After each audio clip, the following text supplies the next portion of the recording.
சென்னையிலே தான் சார் இருக்கோம். வாடகை வீட்டில் தான் இருக்கோம். எத்தனை வருஷமாக வாடகை வீட்டில் தான் இருக்கிறது.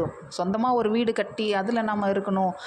நமக்கு நம்மளோட சந்ததிகள் வந்து அடுத்து திரும்ப வாடகை வீடு அந்த மாதிரிலாம் கஷ்டப்படக்கூடாது. விருந்தாளிங்க வந்தால் இத்தனை பேர் தான் வரணும், இவ்வளோ தான் தண்ணி யூஸ் பண்ணணும், இல்லை எங்களால் முடியாது அப்படின்னு சொன்னால் வீட்டை காலி பண்ணிட்டு போங்கன்னு சொல்கிற ஒரு சூழ்நிலையில் தான் நம்ம இருந்துகிட்டு இருக்கோம். அப்படி இருக்கும்போது சொந்த வீட்டு கனவுங்கிறது எல்லாருக்குமே வந்து நினச்சி பார்க்க முடியாத ஒன்று. எல்லாருக்குமே அந்த கனவுகள் உண்டு. எல்லாருக்கும் சொல்கிறத விட எனக்கு ரொம்ப ரொம்ப அதிகமாக இருக்கும் அது. அப்படி ஒரு சூழ்நிலைக்கு நம்ம தள்ளுபட்டிருக்கோம். ஸோ எனக்கும் வந்து ஒரு பெரிய கனவு இருக்குது. எனக்குன்னு ஒரு சொந்தமாக வீடு கட்டணும், நான் நினச்ச மாதிரி ஒரு வீடு கட்டணும், ரொம்ப அழகாக இருக்கணும், என் ஃபேமிலியோடு நான் சந்தோஷமாக இருக்கணும் அப்படின்னு ஒரு ஆசை எல்லாருக்கும் இருக்கிற மாதிரி எனக்கும் ரொம்ப அதிகமாக இருக்குது.